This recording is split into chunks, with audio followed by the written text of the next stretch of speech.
Astaghfirullah. Kita lanjutkan kajian tafsir singkat dari surah Al-Imran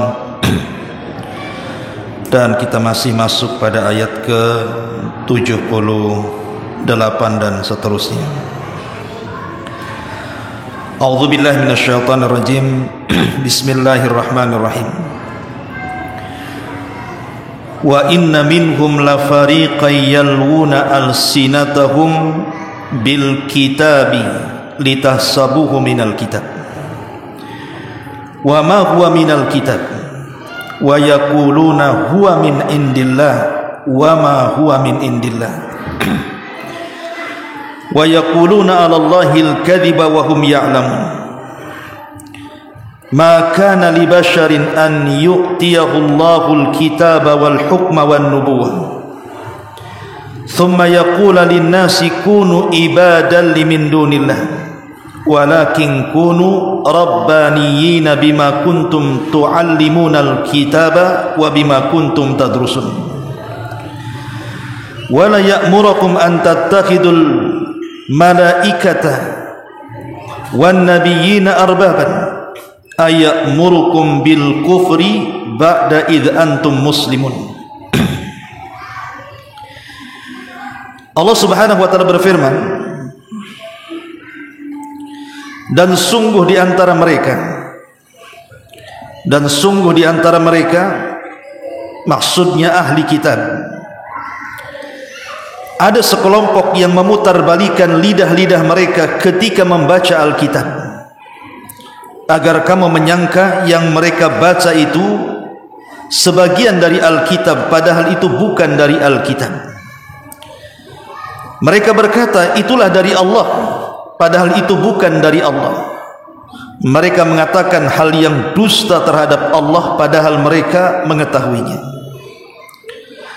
Tidak mungkin bagi seseorang yang telah diberikan Alkitab oleh Allah serta hikmah dan kenabian kemudian dia berkata kepada manusia, jadikanlah oleh kalian penyembahan kepadaku bukan penyembahan kepada Allah. Tetapi dia berkata, jadilah kamu pengabdi-pengabdi Allah karena kamu mengajarkan kitab dan karena kamu mempelajarinya. Dan tidak mungkin pula baginya menyuruh kamu menjadikan para malaikat dan para nabi sebagai Tuhan. Apakah patut dia menyuruh kalian menjadi kafir setelah datang kalian menjadi muslim? Ma'asyiral muslimin yang dimuliakan Allah Azza wa Jalla, ayat 78 dari surah Al-Imran masih menjelaskan tentang akhlak buruk orang-orang Yahudi wabil khusus dan juga orang-orang Nasrani, di mana Allah Subhanahu wa taala menjelaskan bagaimana sifat buruk mereka yang suka mentahrif kitab-kitab mereka. Dan ini senada dengan surah Al-Baqarah. Kalau kita baca dalam surah Al-Baqarah ayat 75, Allah Subhanahu wa taala berfirman, yuharrifunahu min ba'di ma aqaluhu. Mereka suka mentahrif, merubah-rubah isi kitab-kitab mereka. Dan itu terulang dalam Al-Baqarah 79 dan juga Al-Maidah ayat 13. Yuharrifunal kalima am mawadhihi. Mereka suka memutarbalikkan, bahkan mentahrif, menghapus lafaz dan makna yang ada dalam kitab-kitab mereka.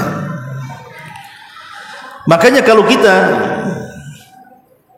cerita tentang kitab-kitab langit, apakah Injil, Zabur, Taurat ataupun Al-Quran, yang masih otentik, artinya terjaga keotentikannya, itu hanya Al-Quran saja. Karena Al-Quran itu betul-betul Allah Subhanahu wa ta'ala katakan dalam firman-Nya, inna nahnu nazzalna dzikra wa inna lahu lahafizun. Sesungguhnya kami turunkan az-dzikra, maksudnya Al-Quran, dan kami pula yang akan menjaganya. Jadi penjagaan Al-Quran itu Allah langsung yang menjaganya. Kenapa? Karena Al-Quran itu kitab terakhir dan nabinya juga nabi terakhir. makanya Allah Subhanahu wa taala akan menjaga Al-Qur'an sedemikian rupa. Bahkan kalau seandainya ada satu huruf saja bergeser dalam Quran, pasti diketahui.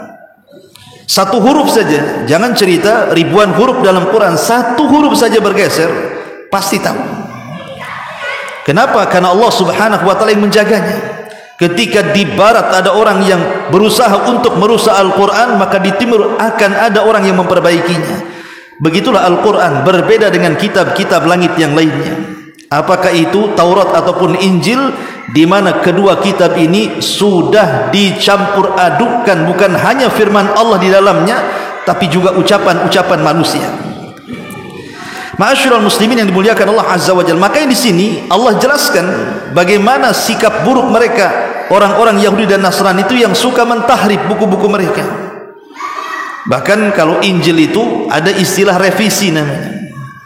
Jadi Injil itu ada istilah revisi bagi mereka. Quran tidak mengenal revisi. Apalagi Injil itu kan banyak, 40 Injil lebih kan, walaupun yang disepakati 4.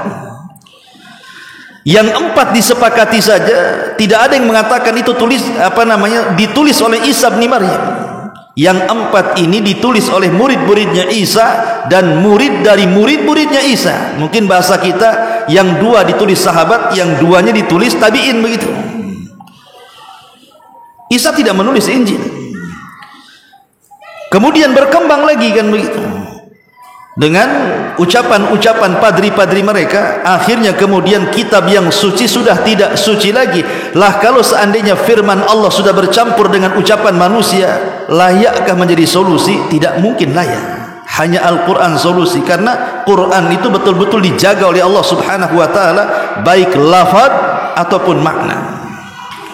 Ma'asyiral muslimin yang dimuliakan Allah Azza wa Jalla. Di sini Allah katakan, wa inna minhum la fariqan, dan sungguh di antara mereka ahli kitab, apakah Yahudi atau Nasrani, yalwuna alsinatahum bil kitab, ada sekelompok mereka, maksudnya sekelompok mereka ini ulama ulama-ulama yang jelek. Karena tidak semua ulama-ulama Yahudi itu jelek, tidak. Seperti Abdullah ibn Salam masuk Islam, kemudian Wahab ibn Munabih masuk Islam, Ka'ab al-Akhbar masuk Islam di zaman Umar bin Khattab. Banyak ulama-ulama Yahudi itu yang selamat, tapi kebanyakan mereka ulama usul. Makanya ulama itu ketika membagi para ulama itu ada 3. Ada yang disebut dengan ulama usul, ada yang disebut dengan ulama ul ummah, dan ada yang disebut dengan ulama ul millah. Pertama, ulama sultah, ulama yang dikatakan sultah, para penjilat penguasa. Apapun yang dikatakan penguasa, maka dia siap untuk membackup, mencarikan dalil-dalil untuk menguatkan penguasa, mau batil mau hak disampaikan sama dia. Dan ini ulama-ulama yang bahaya, ikhwan. Mereka berbicara sesuai dengan keinginan penguasa. Dan kalau datang pemilu, banyak nih ulama-ulama yang kayak gini, ya kan? Terutama kalau mendukung salah satu paslon, semua dikeluarkan.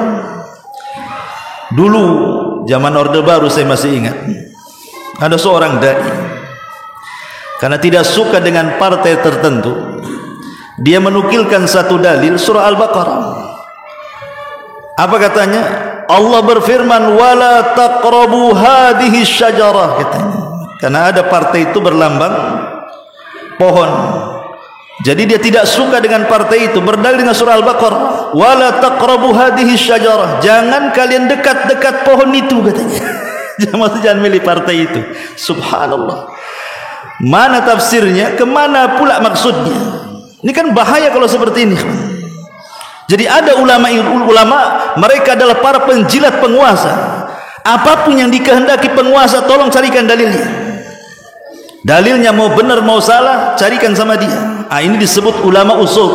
Ini ulama bahaya ini, karena dia akan berdakwah sesuai dengan selera penguasa. Ini yang pertama. Dan ini termasuk ulama usul. Kemudian yang kedua, ada namanya ulama ul ummah. Ini juga bahaya. Dia berceramah itu sesuai dengan kemauan umat saja. Makanya dia akan berceramah yang ringan-ringan, yang enak-enak gitu ya. Dia akan menjauhi hal-hal yang kemudian diperselisihkan umat. Nanti kalau saya ngomong seperti ini, umat nih lari nih. Kalau saya ngomong begitu, saya nggak diterima. Akhirnya kemudian dakwahnya hanya sesuai dengan selera umat saja. Dia tidak peduli apakah ini perkara syirik, perkara tauhid, perkara sunnah, perkara bid'ah, perkara taat, perkara maksiat, tidak peduli. Yang penting umat senang, itulah sajian dakwahnya. Ini namanya ulama ummah namanya. Lah yang ketiga inilah ulama yang disebut rabbaniyin tadi, ulama millah, ulama yang memperjuangkan agama. Qulil haq walau kana murr. Dia akan berbicara walaupun pahit rasanya, kalau itu sebuah kebenaran pasti disampaikan. Mau ini tauhid, mau ini syirik, mau ini bid'ah, mau ini sunnah, mau ini taat, semua akan disampaikan. Karena tugas dia hanya menyampaikan. Soal diterima atau tidak itu urusan Allah subhanahu wa ta'ala. Karena Rasul pernah suatu hari bermimpi, kemudian diperlihatkan di padang mahsyar para nabi yang banyak umatnya, tapi juga diperlihatkan ada nabi yang tidak ada umatnya sama sekali. Apa kita katakan nabi yang tidak punya umat gagal dakwah? Tidak. Gagal dan tidaknya berdakwah itu bukan banyak dan tidaknya pengikut, tetapi sudahkah sampaikan kebenaran ataukah tidak. Kalau kita sudah menyampaikan kebenaran, berhasil dakwah kita. Ya tentu bil mau'idhati, dengan cara yang baik tentunya mau'idhahnya, dengan metode dakwah kan begitu. Tetapi kebenaran itu harus disampaikan. Maka mudah-mudahan kita menjadi ulama millah, ulama yang betul-betul menegakkan agama, bukan ulama usul ulama yang berceramah sesuai dengan keinginan penguasa, ataupun ulama ummah, ulama yang berceramah hanya sesuai dengan selera umat, tapi yang betullah ulama millah namanya, ulama yang memperjuangkan agama. Lah di antara orang-orang Yahudi itu ada ulama usul, ulama-ulama yang jelek, yang mereka berusaha mentahrif kitab-kitab mereka. Lah salah satunya adalah mentahrif tentang kenabian Nabi kita Muhammad sallallahu alaihi wasallam. Lalu apa penyebabnya mereka mentahrif, menghapus kenabian Nabi sallallahu alaihi wasallam, padahal nabi yang akan diutus itu sudah dicantumkan dalam kitab-kitab mereka. Bahkan dibicarakan ratusan tahun. Bahkan digadang-gadangkan kalau seandainya akan muncul nabi ini, mereka siap membelanya. Bahkan mereka mengenal nabi ini lebih kenal dibandingkan anak-anak mereka. Ya'rifunahu kama ya'rifuna abna'ahum. Ikhwan, kita tahu bahwa dari zaman Nabi Ibrahim alaihi salatu wasallam, Ibrahim ini istrinya banyak, tapi yang masyhur dua kan begitu, Sarah dan Hajar. Dari Hajar lahir Ismail, dari Sarah lahir Ishak. Dari Ishak ini lahir Yakub yang disebut dengan Israel. Maka nanti seluruh keturunan Yakub disebut Bani Israel. Dari Yakub ini lahir Nabi Yusuf. Dari Yakub ini lahir para nabi yang begitu banyak, ribuan para nabi. Kanat Banu Israel tasusuhumul anbiya. Bani Israel itu senantiasa dipimpin para nabi. Setiap nabi mati datang nabi yang lainnya. Setiap nabi mati datang nabi yang lainnya. Entah berapa ribu nabi diutus oleh Allah dari Bani Israel ini. Artinya nikmat Allah yang sangat besar. Ingat dalam surah Yasin, sampai ada satu desa itu diutus 3 nabi. Fa'azzazna bisalisin. Ketika 2 orang tidak cukup, kami kuatkan lagi dengan 3 orang lagi. Walaupun 3-3-nya dibantai. Tapi begitulah bagi Bani Israel itu diberikan nikmat oleh Allah Azza wa Jal, nabi yang begitu banyak. Tetapi dari keturunan Ismail tidak ada yang jadi nabi. Tiba-tiba ketika ribuan para nabi diutus kepada Bani Israel, terkadang satu zaman itu banyak nabi. Zakaria, Yahya, Isa, satu zaman. Ya, Dawud, Sulaiman. Jadi banyak nabi itu yang satu zaman tuh Bani Israel tuh. Tiba-tiba muncul seorang nabi dari Arab yang tidak ada ceritanya nabi Arab itu sebelumnya. Nabi Arab ada ya, Nabi Hud, Nabi Saleh, Nabi Shu'aib ya. Tetapi mereka bukan keturunan Yakub ya. Mereka Nabi Arab. Ketika mereka kemudian berbangga bahwa nabi-nabi semua itu dari Bani Israel, ribuan para nabi, sebagaimana hadis Abi Dzar Al-Ghifari ketika bertanya soal berapa jumlah nabi dan berapa jumlah rasul. Walaupun sebagian riwayat ada yang melemahkan para ulama. Ada yang mengatakan bahwa jumlah nabi itu 120.000, dalam riwayat 124.000. Tapi ada juga yang mengatakan jumlah rasul itu 315 rasul. Sedemikian banyaknya para nabi itu diutus kepada Bani Israel. Tiba-tiba kemudian dikagetkan dengan munculnya Nabi Arab. Tiba-tiba muncul Nabi Arab yang selama ini mereka merendahkan orang Arab, Bani Israel ini. Disitulah letak ketidakterimaan.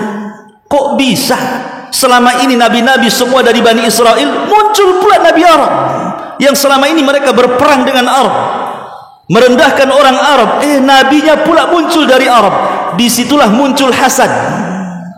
Dari muncul hasadnya orang-orang Yahudi inilah berakhir dengan mentahrif buku-buku mereka. Dihapusnya nama Ahmad dan Muhammad, bahwa tidak ada nabi akhirul zaman namanya Ahmad atau Muhammad. Nabi itu dari kami katanya.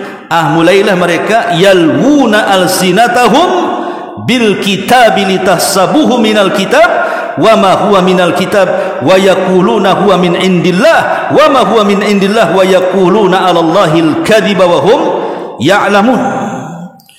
Dan sungguh segolongan mereka memutarbalikkan lidah-lidah mereka ketika membaca Alkitab, agar kamu menyangka yang mereka baca itu sebagian dari Alkitab, padahal bukan dari Alkitab. Mereka mengatakan ini datang dari Allah, padahal Allah tidak mengatakan seperti itu. Mereka mengatakan hal yang dusta terhadap Allah, padahal mereka tahu. Orang-orang Yahudi itu tahu bahwa itu nabi loh. Kemarin saya sudah jelaskan kisah Huyai ibn Akhtab dan juga saudaranya Yasir. Huyai ibn Akhtab ini tokoh Yahudi. Dia ingin menyelidiki apakah Muhammad itu nabi, betulkah itu nabi bohongan. Datang hijrah dari Mekah ke Madinah ke Kuba, dilihat dari pagi sampai sore, ditelisik tuh sama Huyai ibn Akhtab dan saudaranya Yasir itu. Berangkat semangat, pulang pula lunglai lemas. Kata Yasir, wahai Huyai, apakah apakah dia nabi? Kata Huyai, iya dia nabi. Apakah engkau akan mengikutinya? Oh tidak, selama nyawa di kandung badan saya akan musuhi dia sampai saya mati. Tahu kebenaran kan, tapi tidak mau mengikuti. Itulah akhlaknya orang-orang Yahudi. Kemudian Allah Subhanahu wa taala mengatakan, maka li basyarin an yu'tiyahu Allahul kitaba wal hukma wan nubuwata thumma yaqulu lin-nasi kunu ibadan limin dunillah walakin kunu rabbaniyina bima kuntum tuallimunal kitaba wa bima kuntum tadrusun.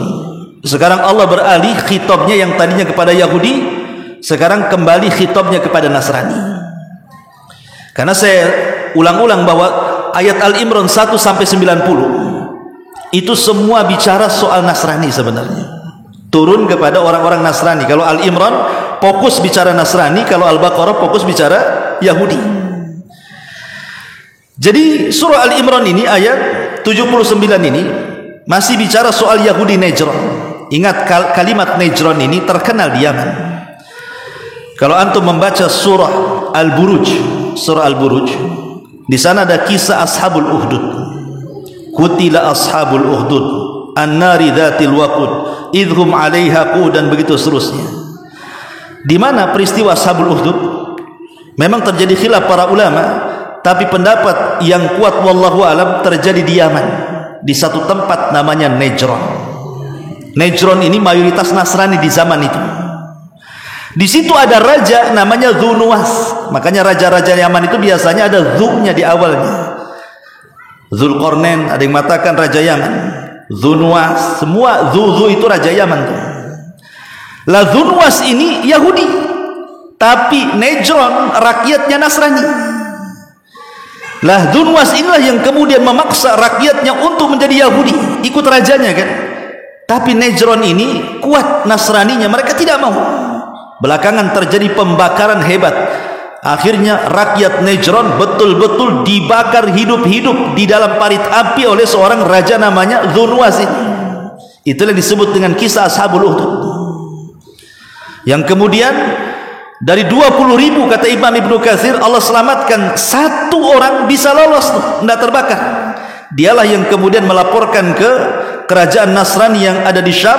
Akhirnya terjadi koordinasi kerajaan Nasrani yang ada di Syam, Romawi sana, dengan kerajaan Najasyi yang ada di Ethiopia.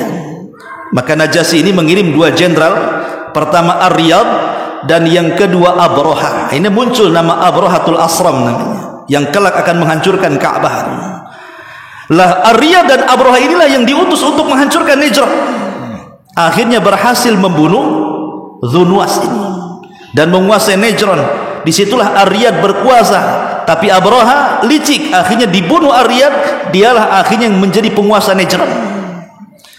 Tapi setelah kemudian Abroha terkena azab ketika penyerangan Ka'bah, Allah adab dengan burung ababil, sampai Allah kisahkan dalam Al-Quran, alam tara kaifa fa'ala rabbuka bi ashabil fil alam yaj'al kaidahum fi tadlil wa arsala alaihim tayran ababil tarmihim bihijaratin min sijin faja'alahum ka'asfin ma'kul.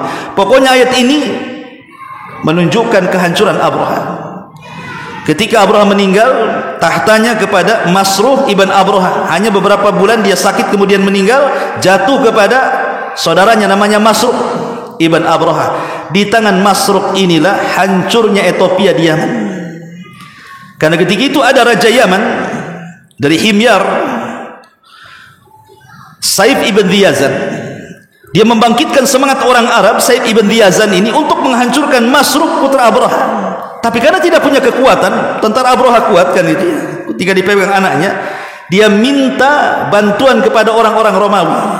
Tapi Romawi tak mau bantu. Kenapa? Karena orang-orang Abroha ini agamanya Nasrani, Romawi juga Nasrani, satu agama, tidak mungkin membantu kan. Maka Saif ibn Diyazan ini akhirnya pergi ke mana? Pergi ke Persia. Lah orang-orang Persia inilah yang kemudian mendukung pemberontakan Saif ibn Diyazan dan berhasil menumbangkan orang-orang Habasyah, orang-orang Ethiopia, dan berhasil membunuh Masruh putra Abroha. Terusir mereka ke negaranya. Sejak itulah Yaman dikuasai Persia. Makanya ketika Nabi SAW hijrah dari Mekah ke Madinah, orang-orang Madinah ini mereka sedang bermain-main berhari raya, namanya Nairuz dan Mihrajan. Dua-duanya hari raya ini dari Persia, Nairuz dan Mihrajan ini. Lah kenapa kemudian orang-orang Madinah mereka merayakan perayaan Nairuz dan Mihrajan? Yang kedua perayaan itu berasal dari Persia, karena orang-orang Ansar itu dari Khazraj dan Aus, dan Khazraj dan Aus itu dari Yaman. Makanya kemudian terpengaruh dengan Persia. Lah ketika di zaman Nabi SAW, Rasul menyurati Raja Kisra kan. Sampailah surat itu ke Kisra, Raja Persia. Dia robek itu surat itu. Maka Nabi SAW marahlah dan mengatakan, sebagaimana dia sudah merobek suratku, aku doakan semoga Allah robek kerajaannya. Sejak itu tidak ada Persia sampai kiamat. Lain dengan Romawi, masih ada sampai sekarang, karena tidak merobek suratnya Nabi. Kapan runtuhnya Persia ini? Jadi ketika kemudian Kisra ini menerima surat dari Nabi, marahlah dia. Gimana tidak marah? Persia ini menguasai separuh dunia, petaknya itu. Sementara ada raja kecil, menurut dia mungkin Rasul itu raja yang tidak ada dalam peta gitu. Kok berani-beraninya kemudian mengajak masuk Islam? Siapa kamu ini? Coba di peta aja tidak ada Madinah itu. Ini yang dilawan negara adidaya. Apa enggak marah tuh Raja Kisra itu? Akhirnya Raja Kisra, karena dia juga sudah menguasai Yaman, dia mengirim surat kepada orang yang Yaman, kirim orangmu yang ada di Yaman, bunuh orang ini, tangkap hidup-hidup atau bunuh. Maksudnya Nabi SAW dikirim akhirnya ke Madinah. Tapi Nabi SAW mengatakan ketika berhadapan dengan utusan Persia ini, dia mengatakan ketika, karena mereka menuhankan Kisra, ikhwan, Rasul mengatakan, kupastikan Tuhanmu, maksudnya Raja Kisra, dia akan mati malam ini katanya. Tentu wahyu yang memberitakan Nabi SAW ya. Orang ini bingung, mana ada kan gitu. Rupanya betul mendapatkan kabar terjadi pemberontakan, Raja Kisra dibunuh oleh anak-anaknya, dan yang berkuasa ketika itu seorang wanita. Maka ketika Nabi SAW kemudian di akhir-akhir hayatnya Nabi berkata kepada orang-orang, siapa yang berkuasa di Persia, dia mengatakan seorang wanita. Dari sini Rasul mengatakan, la yuflihu qaumun walau amrahum imra'atan. Tidak akan sukses sebuah kaum kalau dipimpin oleh seorang wanita. Maka Allah Subhanahu wa taala kabulkan, akhirnya kemudian Persia pun terpecah-pecah. Dan di zaman Umar ibn al-Khattab radhiyallahu an, betul-betul Persia tumbang sampai ke akar-akarnya. Umar lah yang kemudian menguasai Persia, yang dikenal peperangannya disebut Perang Quds namanya. Intinya bahwa Najran ini nama yang ma'ruf di Yaman itu. Lah, semua mayoritas Nasrani di zaman Nabi. Lah orang-orang Najran inilah yang kemudian datang ke Nabi ingin masuk Islam, tetapi berdialog panjang. Sampai kemudian turun surah Al-Imran ini menjelaskan bagaimana dialognya Nabi SAW dengan orang-orang Najran Nasrani ini. Lah salah satunya di sini Allah katakan dalam surah Al-Imran ayat 79-nya, maka li basyarin an yu'tiyahu Allahul kitaba wal hukma wan nubuwah thumma yaqula lin nasi kunu ibadan limin dunillah walakin kunu rabbaniyina bima kuntum tuallimunal kitaba wa bima kuntum tadrusun. Tidak mungkin bagi seorang nabi, tidak mungkin bagi seseorang yang telah diberikan Alkitab, diberikan hikmah, diberikan kenabian, kemudian dia berkata kepada manusia, sembah aku. Mustahil. Tapi dia akan mengatakan, sembahlah Allah, jadilah hamba-hamba Allah. Kenapa kemudian ayat ini turun? Karena kita tahu orang-orang Nasrani, mereka menjadikan Isa Tuhan. Seolah-olah kemudian Rasul ingin, Allah Subhanahu wa taala ingin mengatakan kepada Nabi kita Muhammad dan kepada kita yang membaca Al-Quran, apa mungkin Isa bin Maryam yang sudah diberikan Injil, diberikan hikmah kebijaksanaan, diberikan kenabian, tiba-tiba mengatakan sembah aku? Mungkin Isa mengatakan seperti itu? Mustahil. Karena keyakinan orang-orang Nasrani itu ada namanya keyakinan taslis namanya. Keyakinan apa? 3 in 1. Mereka mengatakan bahwa Isa itu satu di antara 3 Tuhan. Allah, Isa, Ruhul Kudus, atau Allah, Isa, Maryam. Itu keyakinan mereka. Ya, namanya akidatut taslis. Apa mungkin seorang Isa yang sudah diberikan Taurat, diberikan Injil, diberikan kenabian, diberikan kebijaksanaan, kok tiba-tiba dia mengatakan kunu ibadan li min dunillah, sembah aku selain daripada Allah? Mustahil. Makanya Allah Subhanahu wa taala berfirman di dalam surah Al-Maidah ayat 116 itu, wa idz qala Allah ya Isa ibn Maryam a anta qulta lin-nasi ittakhiduni wa ummi ilahaini min dunillah qala subhanak ma yakunu li an aqula ma laysa li bihaqqin in kuntu qultuhu faqad alimta ta'lamu ma fi nafsi wa la a'lamu ma fi nafsi innaka anta 'allamul ghuyub, kata Allah. Ketika Allah Subhanahu wa taala kelak pada hari kiamat memanggil Isa bin Maryam, dan Allah akan mengatakan, hei Isa putra Maryam, adakah kamu mengatakan kepada manusia, jadikanlah aku dan ibuku 2 orang yang akan disembah selain daripada Allah? Maka Isa menjawab di hadapan Allah, maha suci engkau ya Allah, tidak patut bagiku mengatakan apa yang bukan hakku mengatakannya. Jika aku pernah mengatakan, maka tentu engkau mengetahui apa yang aku katakan, karena engkau mengetahui diriku dan aku tidak mengetahui dirimu, dan sungguh engkau maha mengetahui perkara yang gaib. Jadi Isa menolak kan, kalau dia pernah mengajak manusia sembahlah aku. Tidak, Allah mengatakan, betul kau menyuruh manusia menyembah aku? Kata Isa, tidak pernah. Kalau aku mengajak manusia, kau tahu pasti. Dari sini kita tahu bahwa Isa berlepas diri dari orang-orang Nasrani yang menyembahnya. Makanya kemudian Nabi Yusuf alaihi salatu wassalam ketika di penjara, apa kata Nabi Yusuf? A'arbabu mutafarriquna khairun amillah al-wahidul qahhar ma ta'buduna min dunihi illa asma'un sammaitumuha antum wa aba'ukum ma anzalallahu biha min sultan. Ketika Nabi Yusuf di penjara, kemudian berdakwah kepada orang-orang yang di penjara, apa kata Nabi Yusuf? Apakah Tuhan yang begitu banyak yang kalian sembah itu lebih baik dibandingkan satu Tuhan yang kusembah? Kalian tidak menyembah dari selain Allah itu kecuali nama-nama yang kalian beri nama dan bapak-bapak kalian, dan nama itu tidak pernah Allah turunkan bukti-buktinya. Rata-rata sesembahan selain daripada Allah itu kalian yang buat nama, bukan Allah.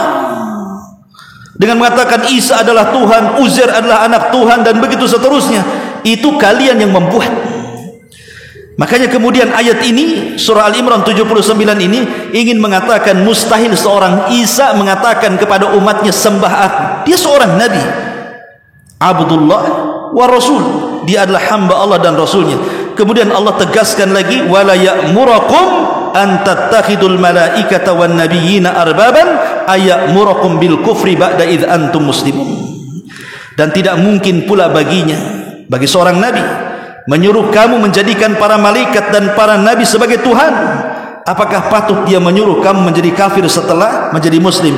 Ini ayat ini memang konteksnya kepada orang-orang Nasrani, tapi begitulah Allah dalam Quran biasanya ketika menegaskan penyimpangan sebuah agama, maka dia juga akan menjelaskan yang lainnya. Bukan hanya Yahudi dan Nasrani, maka Allah pun akan menegaskan yang lain, termasuk orang-orang musyrik Arab yang mereka menjadikan malaikat-malaikat itu banatullah, anak-anak Allah. Apakah kalian akan menjadikan para malaikat juga sembahan kepada kalian? Makanya Allah Subhanahu wa taala kemudian mengatakan di sini, wala ya'murakum an tattakhidul malaika, dan tidak mungkin pula menyuruh kamu menjadikan para malaikat menjadi sesembahan selain Allah. Maksudnya khitab kepada siapa? Kepada musyrik Arab. Makanya lihat Tuhan-Tuhan, patung-patung orang-orang musyrik Arab itu semua menggunakan muannas, perempuan. Lata, Uzza, Manat, itu semua kan menggunakan lafaz-lafaz perempuan. Karena mereka meyakini bahwa malaikat-malaikat itu adalah putri-putri Allah. Sebagaimana Nasrani mengatakan Isa itu putra Allah, sebagaimana mengatakan Yahudi Uzair itu putra Allah. Dan semuanya adalah batil. Karena la ilaha illallah, tidak ada sembahan yang berhak disembah kecuali Allah Subhanahu wa taala. Subhanaka bihamdika asyhadu an la ilaha illa anta astaghfiruka wa atubu ilaik. Allahu taala alam. Assalamualaikum warahmatullahi wabarakatuh.